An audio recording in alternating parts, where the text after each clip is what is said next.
할렐루야! 우리 옆분과 웃으며 인사합시다. 하나님 우리 함께 하십니다. 시작. 하나님 우리 함께 하십니다. 자, 우리 눈을 맞추며 이렇게 인사합니다. 당신의 얼굴을 보니 하나님의 얼굴을 보는 것 같습니다. 시작. 당신의 얼굴을 보니 하나님의 얼굴을 보는 것 같습니다. 반갑습니다.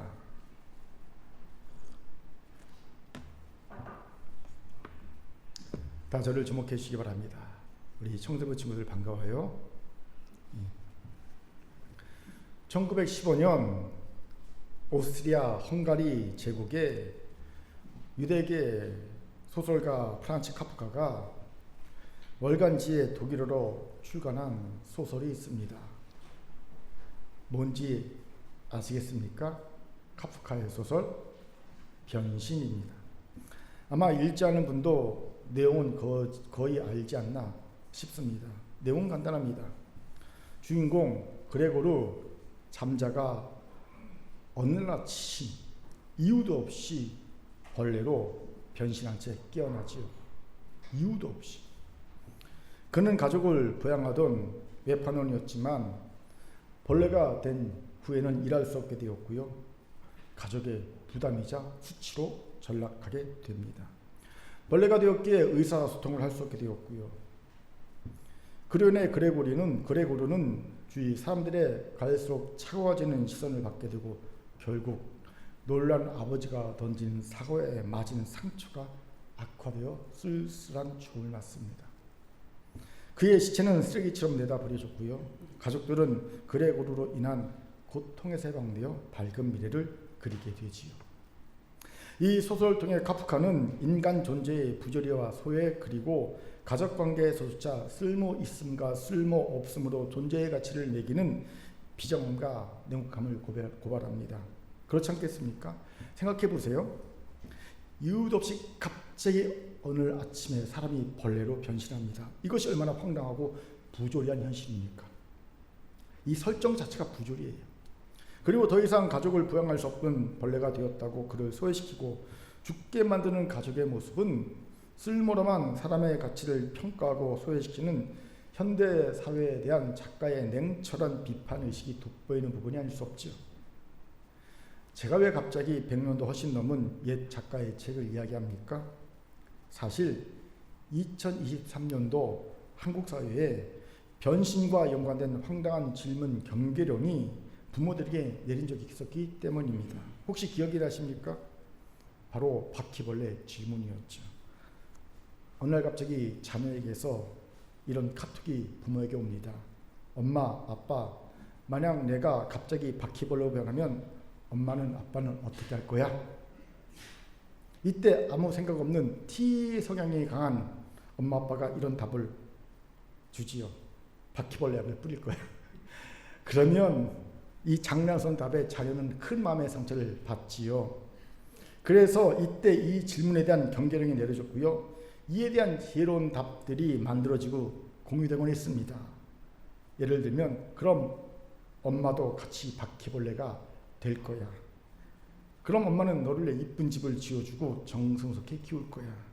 그럼 엄마도 바퀴벌레가 되어 너와 함께 하늘을 날아다닐 수 있겠네? 이런 답이 만들어지고 공유됐습니다. 그런데 왜 갑자기 100년도 전에 카프카가 던진 질문을 2023년도에 대한민국의 어린 자녀들이 그의 부모에게 던지는 일이 벌어졌을까요? 이 질문이 중요합니다. 제가 생각한 이유는 이렇습니다. 아이들이 점점 존재 자체만으로 가치를 인정받지 못하고 대신 쓸모있는가 쓸모없는가로 자신의 가치를 평가받기에 무조건적인 인정과 사랑에 목말라하고 있었기 때문이라는 겁니다. 그렇습니다. 안타깝게도 한국 사회는 아이들의 가치를 공부란 한 기준으로 평가하는 사회가 되었죠. 공부를 잘하면 인정과 사랑을 받을 만한 가치가 있고요. 공부를 못하면 인정과 사랑을 받을 만한 가치가 없다는 것이 그냥 부모들 사이에 한국 사회에 스며들어 있어요. 무의식적으로. 그 증거가 뭔지 아십니까? 저는요. 자녀가 공부를 잘한다고 자녀를 자랑하는 부모는 여럿 봤지만 우리 아이가 성품이 좋아요. 우리 아이가 달리기 잘해요. 우리 아이가 줄넘기 잘해요. 우리 아이가 음식 잘 만들어. 뭐 이런 거로 자랑하는 부모는 잘 보지 못했습니다. 부모들의 자녀 자랑의 대부분이 공부였어요. 이런 사회적인 분위기에서 자녀들이 마지막 도루로 자신을 가장 사랑하는 부모에게 물었던 거죠. 엄마 아빠는 날 조건 없이 사랑하고 있어? 사랑할 수 있어? 이게 바로 엄마 아빠 내가 만약 바퀴벌레가 되면 어떻게 할 거야? 이 질문인 거예요. 그렇게 당시 이 질문 경계령이 내려졌다는 기사를 보며 기사가 실렸어요. 부모들 조심하십시오. 이런 질문 자녀에게 올 때 이렇게 대답하십시오. 이 질문 경계령이 내려진 기사를 보며 내심 마음이 안타까웠던 아팠던 적이 있습니다. 그런데 이런 쓸모로 사람을 평가하는 모습은 교회 내 성도에게도 여전히 보이는 모습임을 보지요. 성도들도 자신과 지체를 쓸모로 평가하고 어떻게 하든지 쓸모있는 존재가 되려고 노력하고 있는 모습을 보게 됩니다. 이건 아버지 하나님의 마음을 전혀 이해하지 못하는 어리석은 모습입니다. 여러분, 아버지 하나님이 장애인 우리에게 원하시는 모습은 쓸모있는 성도, 쓸모있는 교회가 되는 것이 아닙니다. 물론 제가 이 말 한다고 제가 오늘 1부에 끝났는데 기도하다가 이렇게 깨달음을 주시더라고요. 야, 이런 소리 해봤자 성도들이 마음이 변하지 않아. 그냥 그 마음에 살짝 스크래치 나는 거야, 이 생각에. 네, 그냥 세뇌되어 있기 때문에, 쓸모로 생활되어 있기 때문에 그래도 전해야 된다고 말씀하시더라고요. 여러분, 아버지 하나님의 마음은요, 우리가 쓸모있는 성도, 쓸모있는 교회가 되는 것이 아닙니다. 생각해 보세요. 아버지 하나님께 뭔가 부족함이 있습니까? 없어요. 아버지 하나님은 완전하신 분입니다. 지존하시고 자존하신 분입니다. 원래 쓸모란 부족, 결핍에서 나오는 겁니다. 우리가 왜 내란을 종식하고 무너진 나라를 바로 세우며 특히 무너진 경제를 일으켜 세울 쓸모있는 지도자를 원합니까? 내란 세력이 정권을 잡고 있던 시간 동안 대한민국의 모든 것이 다 무너졌기에 이 모든 것을 바로잡을 필요가 절박하기 때문입니다. 큰일 날, 정말 백작관대의 위기에 대한민국이 서 있지 않습니까? 여러분, 6월 3일 딱 지나면요, 그 다음부터 펼쳐질 세계는요 어마어마합니다. 예. 새로운 대통령이 해결해야 될 너무나 급박한 문제들이 산적해 있습니다. 그걸 누가 할 수 있겠습니까? 실력이 있어야 되는 게 무엇보다도. 이 절박함이, 이 결핍에 대한 절박함이 쓸모를 찾게 되는 거거든요. 능력. 그런데 아버지 하나님께는 부족이 없어요. 그렇게 아버지 하나님이 장애인 우리에게 원하시는 것은 쓸모가 있어지는 것이 아닙니다. 그럼 뭘까요? 그저 아버지 하나님과 함께 있는 겁니다. 우리 미가서 6장 8절 힘있게 읽겠습니다. 같이 읽죠. 시작. 사람아, 주께서 선한 것이 무엇임을 내게 보이셨나니 여호와께서 내게 구하시는 것은 오직 정의를 행하며 인자를 사랑하며 겸손하게 내 하나님과 함께 행하는 것이 아니냐. 아멘. 미가서 6장 8절에서 가장 핵심적인 구절이 무엇입니까? 바로 내 하나님과 함께입니다. 사실 내 하나님과 함께를 빼도 전혀 어색하지 않은 글이에요. 말이에요. 여러분, 빼고 읽어보시죠. 자연스럽지 않습니까? 흐름이? 이 말은 굳이 내 하나님과 함께를 넣었다는 겁니다. 안 넣어도 되는데 넣었다는 겁니다. 왜요? 중요하니까. 중요하기 때문입니다. 그렇습니다. 아버지 하나님이 자녀인 우리에게 원하시는 것은 그저 우리 존재 자체입니다. 나머지는 그저 부가적인 것들 뿐이죠. 우리 자녀를 키워보면 잘 아실 겁니다. 자녀에게 잔소리가 많지요. 기대하는 바가 크기 때문입니다. 공부 좀 해라. 야, 너 지금 고3인데 너무 심하지 않냐? 뭐 이런 얘기. 좀 성실하게 좀 살아봐. 내가 너한테 뭐 공부 잘하고 그래, 성실하고 하잖아. 예의 범죄 좀 지켜, 인사 좀 잘하고. 야, 네 방 청소해라. 내가 온 방 다 청소하는 게 아니잖아. 네 방만 청소하는 거 아니야. 책상만 정리 좀 해. 운동 좀 해라. 그 살이 그게 뭐냐? 이런 것들.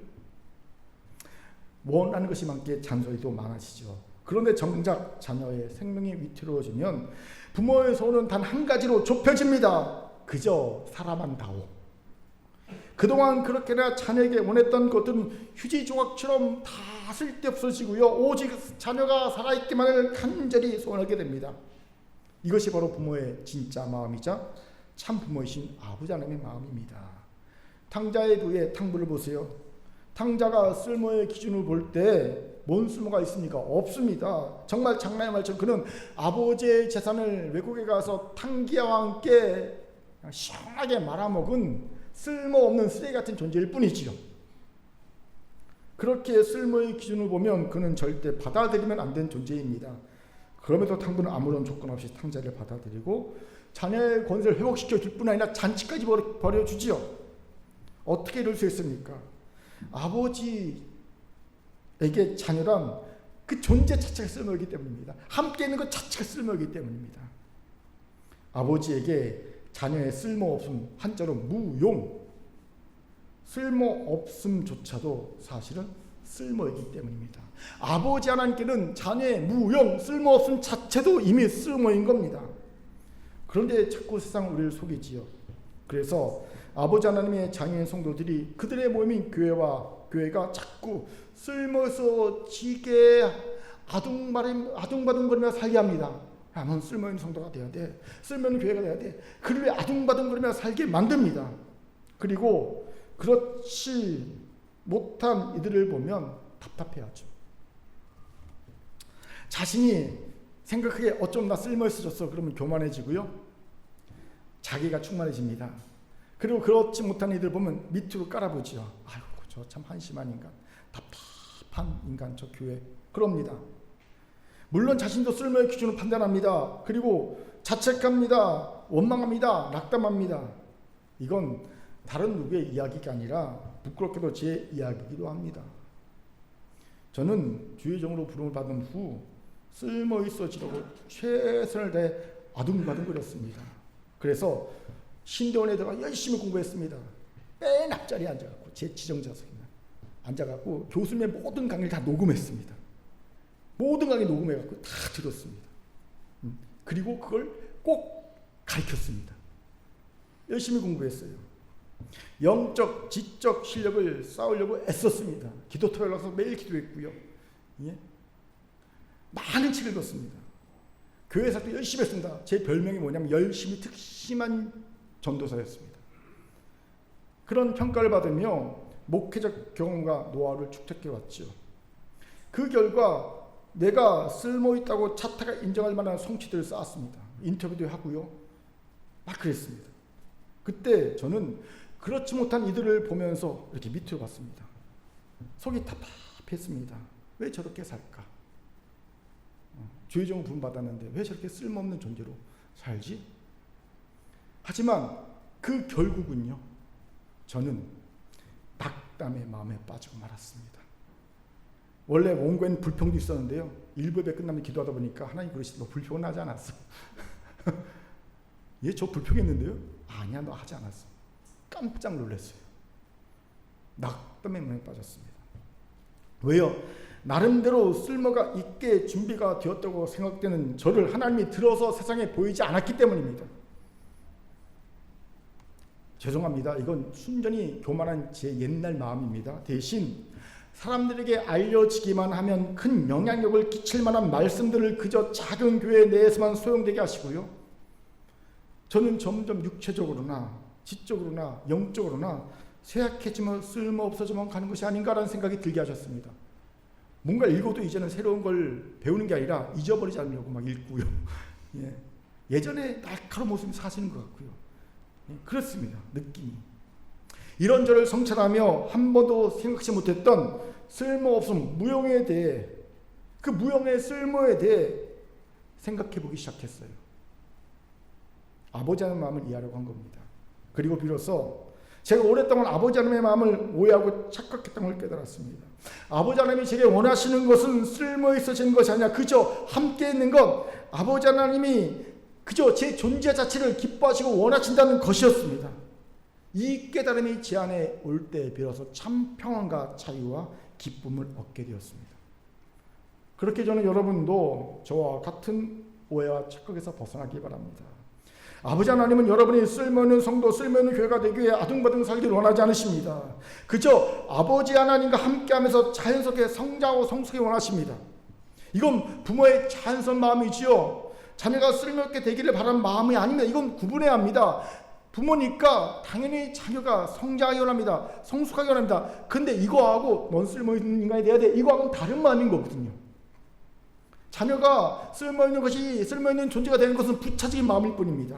오늘 이 깨달음으로 참 자유와 평안과 기쁨을 누리는 우리 모두가 되기를 주님으로 축원합니다. 아멘. 자, 저를 따라합시다. 쓸모 있어지려고 옆분과 인사합시다. 아둥바둥 살지 않아도 됩니다. 시작. 아둥바둥 살지 않아도 됩니다. 아멘. 이런 우리에게 본문이 귀한 통찰을 주시죠. 본문은 소위 종의 노래라고 불리는 본문입니다. 종의 노래란 자신을 야훼의 종이라고 인식하고 있는 이의 노래라는 겁니다. 이 종의 노래는 궁극적으로 예수 그리스도의 모습을 우리에게 보여주는 것으로 이해됩니다. 이 종의 노래는 결국 예수 그리스도를 보여주는 노래입니다. 본문은 이사야서에 있는 4개의 종의 노래 중 두 번째 노래지요.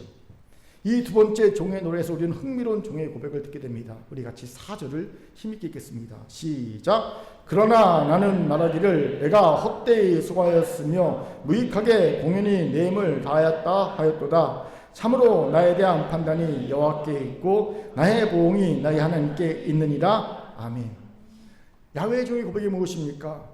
한마디로 자신은 쓸모없어졌다는 겁니다. 4절 전반부를 쉬운 성경으로 다시 읽어봅시다. 시작. 그러나 나는 말하였다. 저는 헛되이 수고했습니다. 온 힘을 다했으나 쓸모가 없어졌습니다.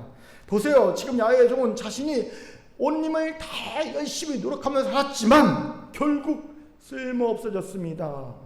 쓸모없는 짓을 했습니다. 쓸모없는 존재가 되었습니다라고 고백합니다. 그래요. 그는 진짜 온 힘을 다했습니다. 그 친구가 1절부터 3절까지 했어요. 같이 한번 읽어봅시다. 시작. 섬들아 내게 들으라. 먼곳 백성들아 귀를 기울이라. 여호와께서 태에서부터 나를 부르셨고 내 어머니 복중에서부터 내 이름을 기억하셨으며 내 입을 날카로운 칼같이 만드시고 나를 그의 손그늘에 숨기시며 나를 갈고 닦은 화살로 만드사 그의 화살통에 감추시고 내게 이르시되 너는 나의 종이요 내 영광을 내 속에 나타낼 이스라엘이라 하셨느니라. 아멘. 먼저 이 종에게는요 하나님이 주신 소명의식이 확실하게 인식되어 있는 분입니다. 야훼의 종은 말하죠. 나는 태에서부터 나를 부르셨고 내 어머니의 복중에서부터 내 이름이 기억되었다. 대단한 고백이 아닐 수 없습니다. 그는 나이가 들어서 무언가 인생에 대해 하나님에 대해 알고 난 후에 하나님의 종으로 부름받다고 고백하지 않아요. 또 그는 인생의 어떤 계기 때문에 하나님의 종으로 부름받았다고도 얘기하지 않습니다.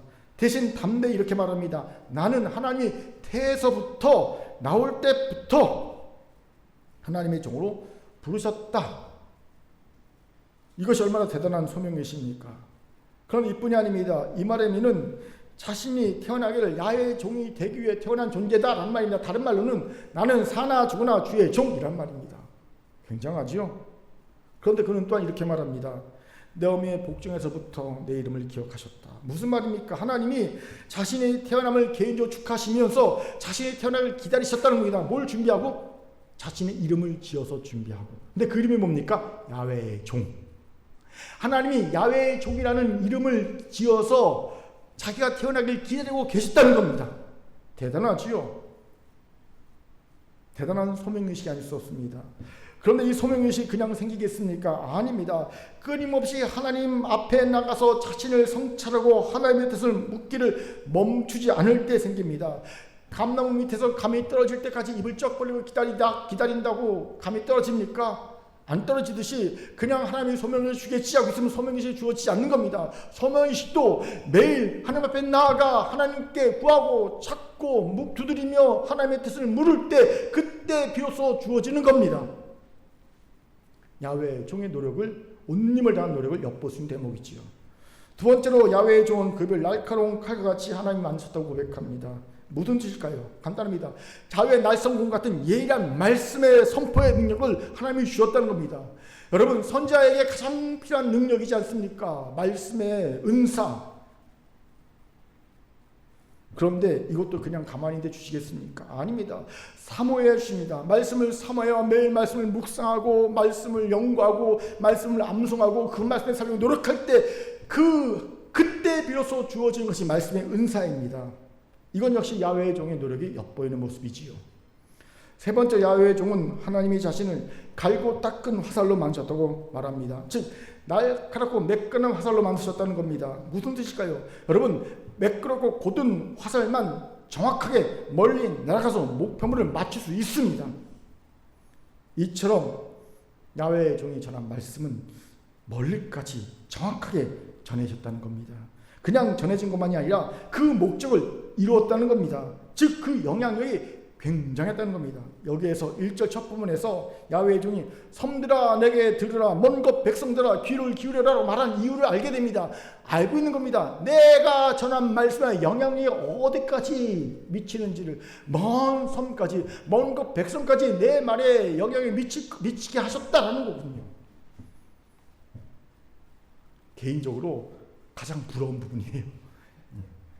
네 번째로 야훼의 종은 하나님이 자신을 그의 손끝에 숨기시고 그의 화살통에 감추셨다고 말합니다.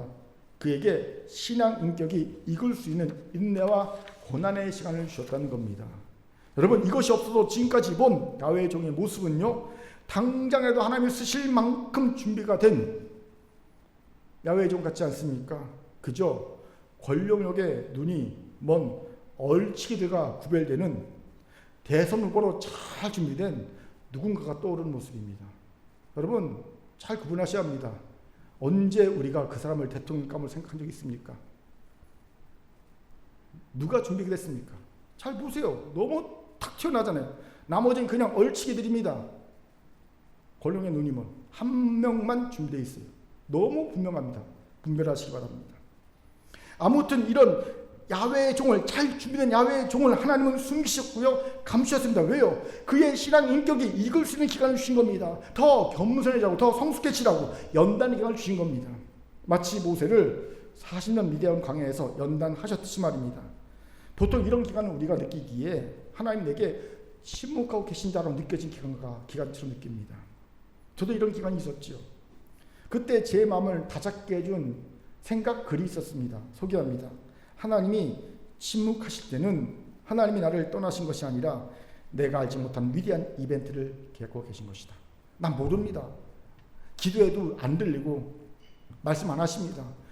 지금 나 깜깜이 기간입니다. 이때는 진짜 깜깜이 기간이거든요. 몰라요. 하지만 그때 기대하는 게 뭡니까? 내가 알지만 이벤트가 있다는 겁니다. 보세요. 하나님은 완벽하게 준비된 야훼의 종에게 그 신앙 인격이 익을 수 있는 연단의 기간까지 주셨음을 봅니다. 이 기간 동안 얼마나 야훼의 종이 인내했을까요? 하나님의 신뢰하고 노력해서 답답하니까, 불안하니까, 답답하고 불안하지만 하나님을 인내하면서 하나님을 신뢰하는 모습으로 애썼을 겁니다. 야훼의 종의 눈물겨운 노력이 느껴진 대목이지요. 보세요. 본문의 야훼의 종은 진짜 온 힘을 다했음을 봅니다. 그런데 그 결과 그가 고백하고 있는 게 뭡니까? 나는 쓸모없어졌다.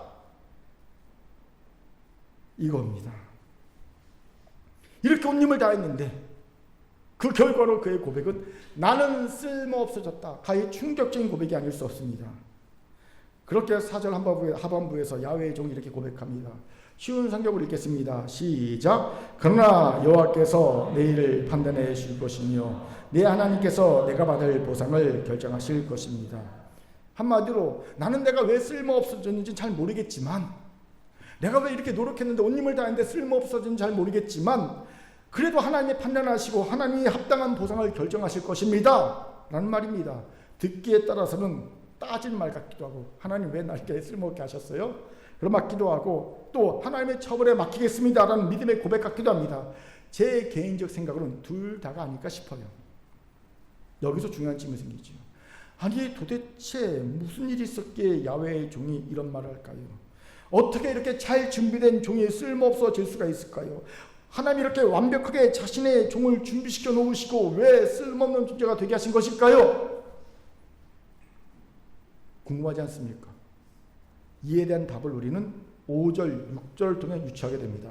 5절, 6절 같이 읽겠습니다. 시작. 이제 여호와께서 말씀하시나니 그는 태에서부터 나를 그의 종으로 지으신 이시요 야곱을 그에게로 돌아오게 하신 이시니 이스라엘이 그에게로 모이는도다. 그러므로 내가 여호와 보시기에 영원하게 되었으며 나의 하나님은 나의 힘이 되셨다. 그가 이르시되 내가 나의 종이 되어 야곱의 지파들을 일으키며 이스라엘 중에 보존된 자를 돌아오게 할 것은 매우 쉬운 일이라. 내가 또 너를 이방의 빛으로 삼아 나의 구원을 베풀어서 땅까지 이르게 하리라. 아멘. 이 5절절 자세히 봐야 합니다. 특히 대명사의 주에서 봐야 합니다. 여기서 그는 누구고 나는 또 누굴까요? 그는 하나님입니다. 그럼 나는 누굽니까? 본문의 야훼의 종입니까? 아닙니다. 그럼요. 이 땅에 성육신으로 오실 진짜 야훼의 종 예수 그리스도입니다. 즉 5절부터 6절까지의 고백은 본문의 야훼의 종의 고백이 아니라 실상은 예수 그리스도께서 하실 고백인 겁니다. 이것의 의미가 뭔지 아십니까? 본문의 야훼의 종의 사명은 그가 열심히 준비해 얻은 능력으로 멀리 섬까지 먼 곳까지 백성에게 야훼의 말씀을 전하여서 그들을 구원받게 하는 것이 아니라 그저 오실 야훼의 종이 어떤 분이신가를 보여주는 예표의 역할이었다는 겁니다. 쉽게 다시 설명드리면 이렇습니다. 오실 야훼의 종 예수는 태어날 때부터 하나님이 그 이름을 임마누엘로 지으실 만큼 기억하신 자이며 그 말씀은 날카로운 칼과 같고 따끈 화살같이 만드신 분이며 그 말씀의 영향력은 화살 같아서 먼 섬과 먼 곳 백성에까지 미치는 분이라는 겁니다. 그뿐 아니라 예수는 손바늘과 화살통에 숨기듯이 하나님이 연단하사 성숙케 하신 완벽한 야훼의 종이라는 겁니다. 그렇게 하나님은 예수를 향해 3절의 말씀을 해 주실 수 있었던 겁니다. 3절 같이 읽죠. 시작. 내게 이르시되 너는 나의 종이요 내 영광을 내 속에 나타낼 이세라 하셨느니라. 놀랍게도 3절은 문자적으로는 본문의 야훼의 종에게 하신 말씀이지만 궁극적으로는 메시아 예수 그리스도 진정한 야훼의 종이 하신 하나님의 말씀인 겁니다. 그렇습니다. 본문의 야훼의 종은 애써 온 힘을 다해 노력하여 얻은 모든 능력을 가지고 멋진 삶을 하려고 그 능력을 갈고 닦고 얻은 것이 아니었다는 거예요. 소명의식도 말씀의 능력도 인격적 성숙도 그 모든 것도 그걸 가지고 먼 곳 섬에게 먼 이방 백성에게 전하여서 그들을 하나님께 돌아오게 하는 그 일을 하라고 이 능력을 얻은 것이 아니었습니다. 대신 그는 그저 진정한 야훼의 종인 예수가 어떤 분인지를 보여주기 위한 준비로 그 능력을 얻었다는 거예요. 예수는 소명이 확실한 주의 그 태초부터 하나님 기뻐하신 주의 종이야. 그는 임마누엘 이름을 하나님이 지어주신 분이야. 그는 말씀의 종이야. 그는 그 말씀의 능력이 저 먼 성까지 모든 이방 민족까지 미치게 하실 하나님의 진정한 종이야.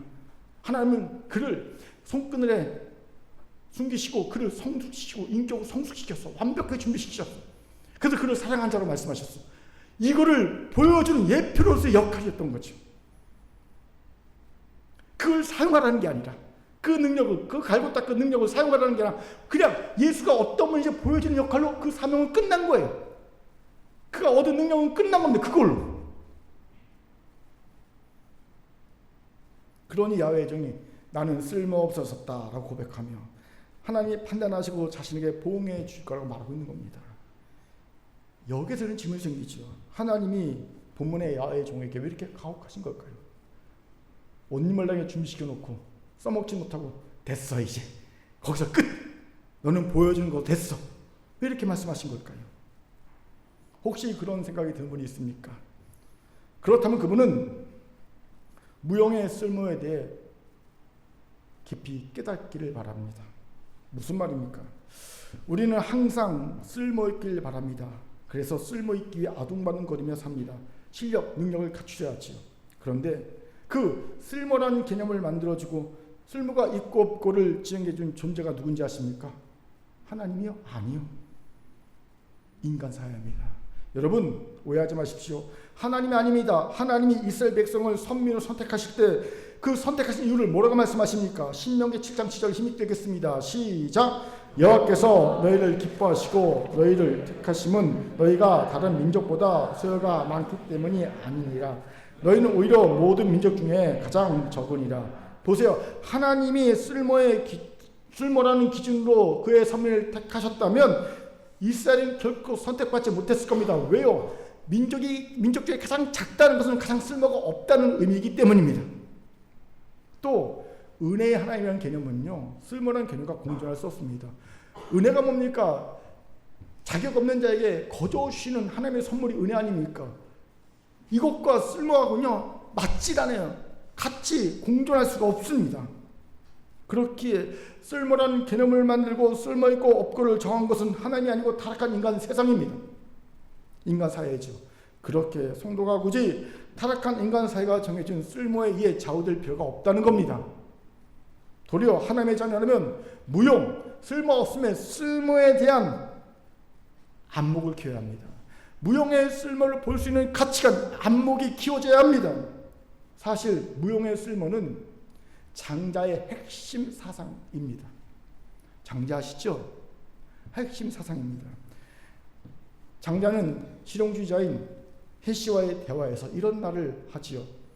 쓸모가 없음을 알아야 비로소 함께 쓸모에 관해 말할 수 있네. 무슨 말입니까? 겉보기엔 아무 쓸모 없어 보이는 것들이 실제로는 깊은 의미와 가치를 지닐 수 있다는 말입니다. 자, 여러분에게 한번 물어보지요. 좀 남자분하고 여자분하고 조금 다를 수 있지만 그래도 거의 대동소이할 겁니다. 여러분이 땅에 서기 위해, 땅을 밟고 서기 위해 필요한 땅은 얼마 정도 넓이면 될까요? 한 여성분들 235 정도 되면 한 뼘 정도면 되지 않을까요? 남자들 한 300cm 넘는 발을 가졌다 하더라도 한두 뼘 정도 되면 충분히 땅에 설 수 있겠죠. 그 땅만큼의 넓이가 여러분의 땅을 딛고 설 수 있는 필요한 쓸모있는 땅의 넓이입니다. 그 나머지 땅들은요, 여러분의 땅을 딛고 설 때 쓸모없는 땅이죠. 그런데 그렇다고 그 나머지 쓸모없는 땅을 다 파버리면 어떻게 합니까? 넘어집니다. 무너집니다. 마치 우리가 해안가에서 모래성을 쌓고 모래성 깃발 게임 하듯이 모래성 싹 깃발을 꽂아놓고 나면 그 주변에 막 모래를 긁어내지요. 그럼 나중에 어떻게 됩니까? 깃발 무너지죠. 놀랍게도 우리가 발을 딛고 설 때 필요 없는 땅들 때문에 우리가 편안하게 서 있는 거예요. 쓸모없는 땅, 그 쓸모없는 땅 때문에 우리가 지금 여기 편안히 서 있게 됩니다. 이게 무용의 쓸모입니다. 제 얘기가 아니라 장자의 얘기입니다. 무용의 쓸모이지요. 그는 주장합니다. 쓸모없음은 단순히 무가치한 것이 아니라 삶의 깊이와 자유 그리고 진정한 인간다움을 가져다 두는 중요한 가치이다. 장자의 말씀은 은혜가 됩니다. 왜요? 하나님의 말씀과 일맥상통하고 같은 진리를 말하고 있기 때문입니다. 왜 아버지 하나님이 그렇게 열심히 준비한 야훼의 종을 쓸모없게 만드셨습니까? 무시한 것일까요? 아닙니다. 그의 쓸모없음은 단순한 무가치가 아니었기 때문입니다. 그의 쓸모없음은 도리어 그의 삶의 깊은 성찰과 자유와 그리고 진정한 인간남을 가져다주는 가치가 될 수 있었기 때문입니다. 어떻게 그렇게 말합니까? 잘 들어보세요. 그렇게 열심히 노력했는데 아무것도 못하고 말 때 놀랍게도 우리는 도리어 인생에 대한 깊은 성찰을 얻을 수 있어요. 어떤 성찰일까요? 본문의 야훼의 종은 적어도 2가지 이상의 성찰을 얻습니다. 시간만 많으면 다 말해주겠는데 시간이 짧으니까 2가지만 얘기합니다. 먼저 그는 상황이 어떠하든 자신 느끼기 어떠하든 상관없이 최종 판단은 오직 하나님의 목이라는 성찰을 얻습니다. 그럼 하잖아요. 나의 판단은 하나님께 있다. 그래, 남들은 나를 쓸모있다 없다 판단하지만 그 최종 판단은 하나님 목이야.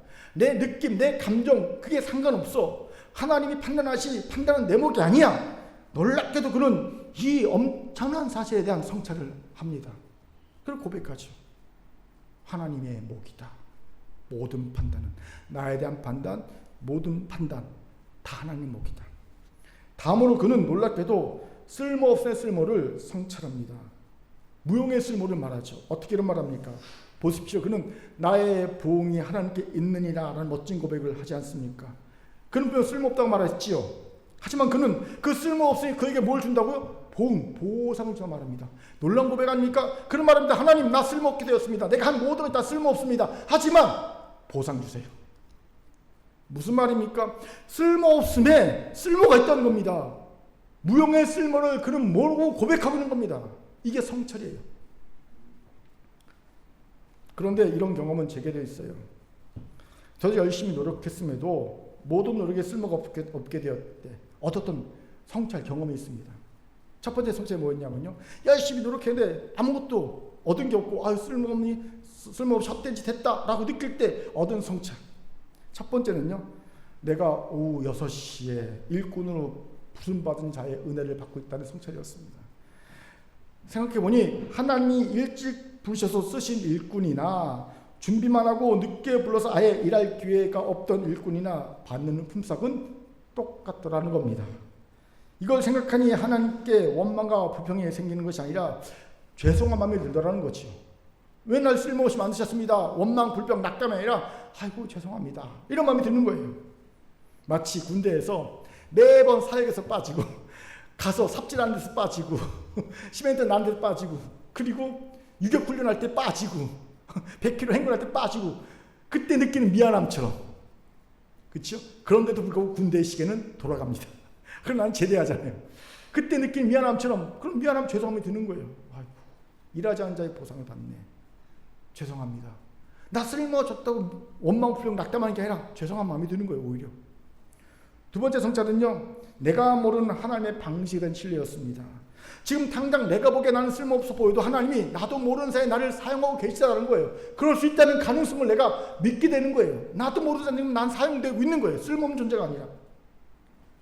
본문의 야훼 정도 보세요. 그는 자신의 쓸모없어졌다고 말하지만 그는 사실은 가장 영광스럽게 쓸모 있어지고 있지 않습니까? 뭘 통해서? 진정한 야훼의 종 메시아 예수 그리스도가 어떤 것을 보여주고 있지 않습니까? 그의 삶을 통해. 그는 알지 못했지만 그는 그렇게 사용되고 있어요. 그는 예수 그리스도가 어떻게 준비되셨는지를 정확히 보여주는 그런 예표 역할을 하고 있습니다.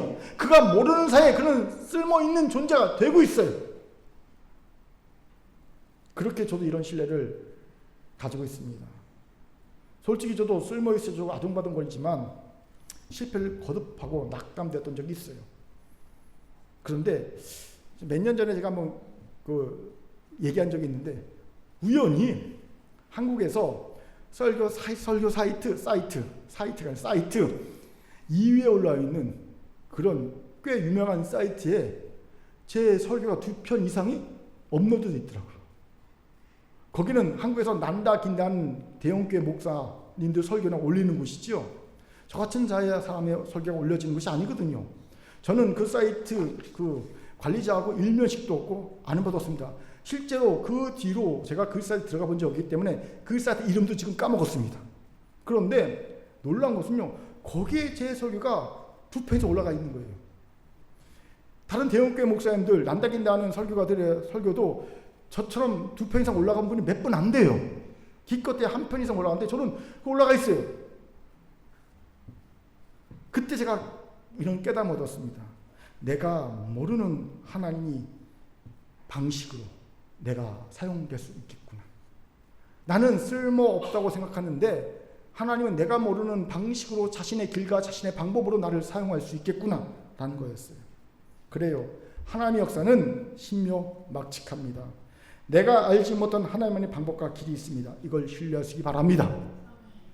세 번째는 하나님이 그의 종에게 원하시는 무엇에 대한 깨달음이 제게 있었어요. 그때 하나님이 결코 실력이나 능력을 원치 않는다는 걸 깨달은 겁니다. 여러분, 전능한 하나님이 뭔가 부족해서 우리가 뭘 요구하시겠습니까? 그걸 요구하지 않아요. 그럼 하나님이 요구하시는 게 뭡니까? 그냥 겸손입니다. 왜요? 겸손해야 사람들을 판단하고 정죄하지 않으면서 섬길 수 있기 때문입니다. 여러분, 겸손이 뭡니까? 세상에서 가장 내가 악한 존재다라는 걸 깨닫는 것이 주는 마음입니다. 내가 제일 악합니다. 그럼 내가 누굴 판단하겠습니까? 정죄하겠습니까? 할 수가 없어요. 그저 나는 연약한 이를 보면서 안타까운 마음과 부드러운 눈빛과 그리고 친절한 말밖에 할 게 없다는 걸 아는 게 겸손입니다. 실제 그렇게 될 수밖에 없어요. 예. 마지막으로 나와 같이 쓸모없게 된 이에 대한 다른 이해와 시각이 제게 생겼어요. 예전 같으면요, 답답해합니다. 한심하게 생각했을 겁니다. 그런데 이제는 그렇지 않습니다. 나의 쓸모없어짐에 쓸모가 있듯이 그의 쓸모없어짐도 분명히 쓸모가 있을 것인 안목이 생긴 겁니다. 우리가 잘 아는 하나님이 모든 걸 합력하여 선을 이루실 거란 믿음이 주는 이해와 시각이 제게 생긴 거지요. 저는 실제로 무용의 쓸모를 종종 경험합니다. 부끄러운 얘기지만 아시는 분이 다 아니까 전 설교할 때 다른 목사님들은 기도하고 온전히 설교에 집중하면서 세상 모든 걸 다 차단하고, 어떤 분은요 설교할 때 막 밖에서 시끄럽게 하면 난리가 납니다. 그러니까 목사님 설교할 때는 다 교회가 조용합니다. 막 방해할 수가 없죠. 저는 그렇게 하지 않습니다. 아시죠? 설교를 하다가 멈추고 제가 좋아하는 게임도 하고 그다음에 이렇게 설교하다가 또 유튜브 겸공 듣기도 하고 매불쇼 듣기도 하고 예, 이종 하이라이트 보기도 하고 그 설교하다가 또 심심하면 올라가서 잡담도 수다도 떨고 그럽니다. 그런데 놀랍게도 그런 후에 다시 딱 앉으면요, 그 전에 보지 못한 통찰 시각이 쫙 열립니다. 쓸모없는 쓸데없는 시간처럼 보이지만 그 쓸모없음이 저에게 새로운 시각 통찰을 준 걸 수시로 경험합니다. 보세요. 이렇게 쓸모없음 우리를 기쁜 성찰로 이끕니다. 이것뿐만이 아니에요. 또 쓸모없어지는 것은요, 우리 인생을 깊어지게 합니다. 또한 우리를 자유롭게도 합니다. 많은 사람이 꿈꾸는 조기 은퇴의 다른 의미가 뭔지 아십니까? 무용하게 되는 겁니다. 쓸모없게 되는 겁니다. 하지만 그 무용은 자유를 줍니다. 그렇게 쓸모없어짐이 꼭 버려지고 퇴물이 되는 것만이 아닙니다. 다르게 생각하면 자유로워지는 겁니다. 장자는 이런 얘기하지요. 못생긴 나무가 산을 살린다. 산을 지킨다. 왜요? 잘생긴 나무는요, 쭉쭉 뻗은 그 가지 때문에, 나무 때문에 건축물의 대들보나 기둥으로 쓰이기 위해 자리기 때문입니다. 여기서 장자가 참 재미있는 말이에요. 야, 잘 들어. 처음부터 잘생길 싹이 안 보이는 나무는 그냥 바로 잘라져. 그러니까 가능성 있게 보여줘야 돼. 그래서 이놈은 잘 자라네. 가능성 있게 보여줬다가 어느 정도 잘하면 그때부터 못생겨져야 돼. 그게 지혜야. 이게 장자의 가르침이에요. 와, 진짜 깜짝 놀랐어요. 무조건 못생겨지는 게 아니라 처음부터 못생겨져 보이면 아예 사람들은 이 나무는 아예 싹이 없네, 싹 가망성이네, 그걸 잘라버린다는 거예요. 그러니까 처음에는 가능성 있어, 잘 자랄 것 같아, 그렇게 보여줬다가 어느 정도 딱 하면 그다음부터 못생겨지라는 거예요. 그러면 내든다는 거예요. 삶의 지혜입니다. 마지막으로 무용은요, 인간함의 가치를 깨닫게 합니다. 무슨 뜻입니까? 여러분, 남자의 진실이 언제 드러납니까? 성공했을 때. 여자의 진실이 언제 드러납니까? 남자가 실패했을 때. 부모의 자녀에 대한 진심이 언제 드러납니까? 자녀가 아플 때. 자녀의 부모에 대한 진심이 언제 드러납니까? 부모가 힘이 없어질 때. 이 모든 것의 공통점이 뭡니까? 상대가 무용해질 때, 쓸데없어질 때입니다. 성공한 남자에게 여자는 무용한 존재입니다. 왜요? 돈만 있으면, 힘만 있으면 얼마든지 여자를 갈아칠 수 있기 때문이죠. 여자에게 실패한 남자는 무용한 존재입니다. 왜요? 여자는 남자에게 든든한 울타리를 바라기 때문입니다. 그런데 실패한 남자는요, 못해주잖아요. 아픈 자녀는 부모에게 무용한 존재입니다. 왜요? 내 인생의 고난을 몰아놓고 나를 힘들게 하는 존재이기 때문입니다. 자녀에게 힘이 없은 부모는 또 무용한 존재죠. 왜요? 더 이상 얻어낼 것도 없고 부양의 의무만 지어지기 때문입니다. 그런데 이때 비로소 우리는 상대의 진정한 가치를 깨닫게 됩니다. 상대가 내게 얼마나 소중한 존재인지를 알게 됩니다. 평생을 몰랐던, 잊고 있었던 그의 존재 가치를 알게 되는 겁니다. 여기에 우리 시대가 가진 연약함과 악함이 있어요. 우리는 철저하게 무용을 멸시하고 조롱합니다. 오히려 쓸모의 세계관이, 가치관이 확장되고 있어요. 그 애가 뭔지 아십니까? 자녀가 학교에서 친구를 사귀고 왔습니다. 그럼 부모들이 제일 먼저 뭘 묻는지 아십니까? 걔는 공부 잘해? 걔는 어느 아파트에 살아? 걔 부모는 직업이 뭐래? 이렇게 물어요. 쓸모의 세계관이 확장된 겁니다. 그런데 안타깝게도 교회와 성도도 별반 다르지 않습니다. 우리도 지체를 보면서 쓸모의 기준을 봅니다. 얼마나 실제적으로 교회에 도움이 되는가 봅니다. 그래서 우리 교회는 정말 안 그렇지만 다른 교회를 보면 교육부서의 부흥이나 청년부의 부흥을 별로 좋아하지 않는 건 아니지만 장년부의 부흥보다 탐탁지 않아 합니다. 왜요? 교육부도 돈만 많이 들어가고 청년부 원하는 것만 많고 실적인 도움이 안 되기 때문이죠. 예. 장년부가 실적인 도움이 됩니다. 또 성도들 평가할 때도 교회에 실제적인 도움이 되는가 여부를 그를 평가합니다. 이런 경향에 짙지요. 이게 다 쓸모 세계관에 교회와 성도들이 잠식되었던 증거입니다. 그렇게 이제 끼어서 분별해야 합니다. 제가 부끄럽지만 이 부분에서 종종 갈등할 때가 있어요. 교회 책임자지 않습니까? 경영하잖아요. 그러다 보니까 간혹 제 안에 가성비를 따지게 돼요. 가성비. 쓸모의 기준인 거예요. 가성비 있게 일을 해야 되는데, 가성비 있게 교회를 관리해야 되는데 라면 들 때가 있어요. 근데 그 마음 한켠에서 그러면 되겠나 하는 말이 듭니다. 이 둘이 싸워요. 가성비를 따져야 돼. 그러면 되겠나? 가성비를 따져. 그러면 되겠나? 싸웁니다. 그런데 감사하게도 지금까지는요. 그러면 되겠나가 이겼어요. 하지만 이런 갈등이 생겼다는 것 자체가 제 안에 이미 쓸모의 세계관이, 세상에 심어진 쓸모의 세계관이 잠식되어 있다는 거예요. 있다는 게 존재하는 거예요. 그런데 제가 가만히 생각해 보면요. 큰 교회는 개척 당시부터 쓸모의 가치관의 반기를 들고 세워진 교회임을 깨닫게 됩니다.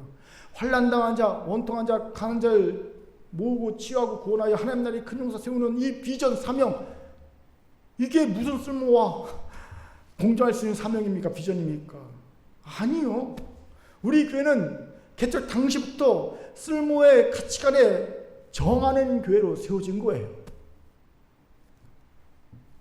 그렇게 살아간 큰교회 성도 여러분, 이제 우리가 타락한 성에 심어준 쓸모의 가치관에 저항합시다. 우리부터 무용의 쓸모를 보는 안목과 가치관을 가집시다.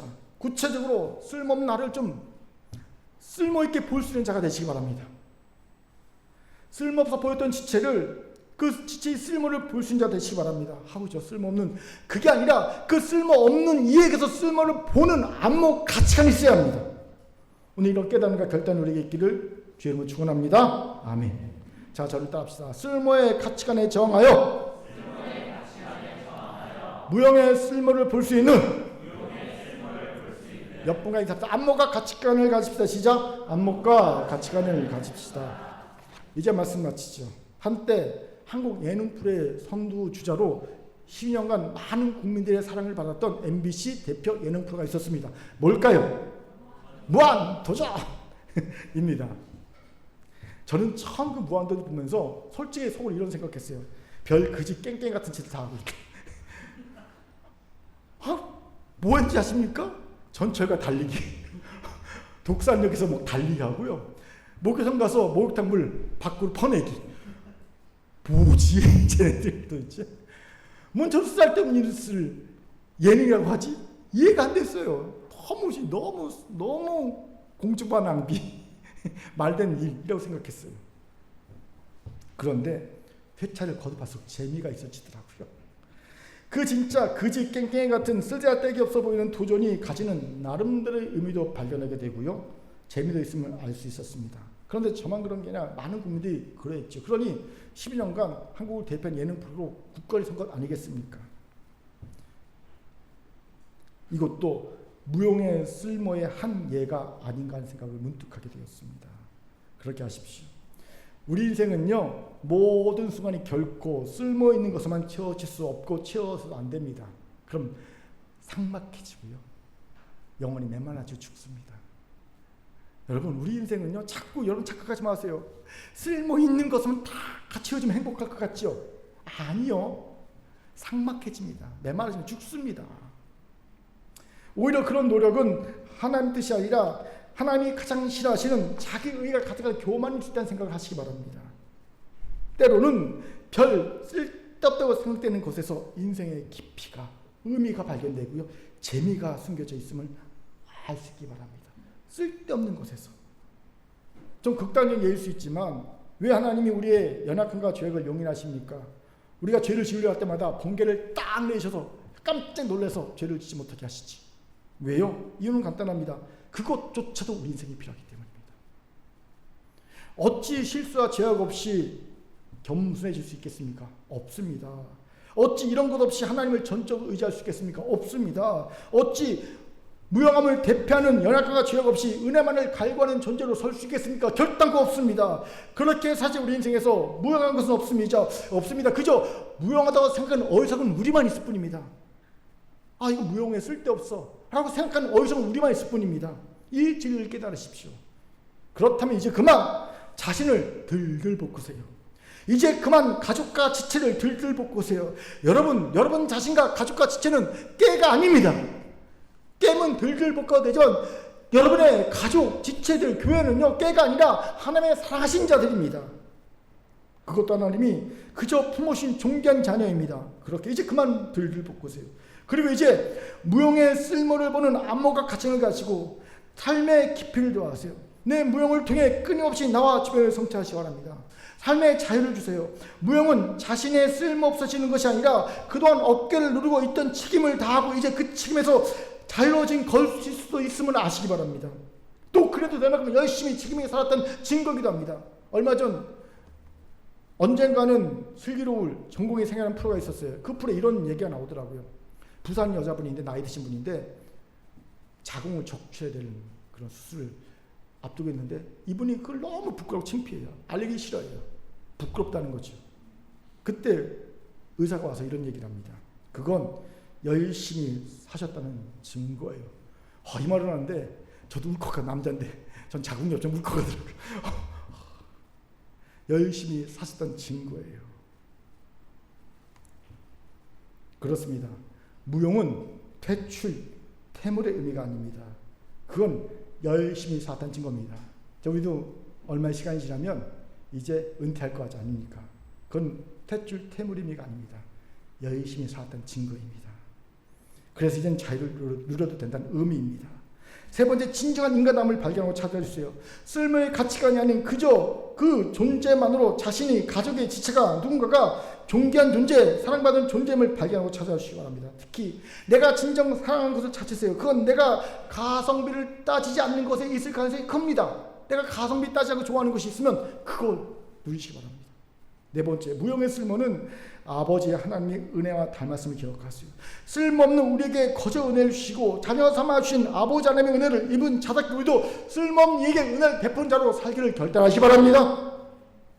바라기는 쓸모있는 것만 가지려다가 그 마음이 죽고 삶이 황폐해져 버린 이 시대에 저항하여 무용의 쓸모를 깨닫고 그것으로 아버지 하나님의 사랑을 누리고 은혜를 누리고 그 은혜와 사랑을 같이 나누는 우리 모두가 되기를 주님을 축원합니다. 아멘.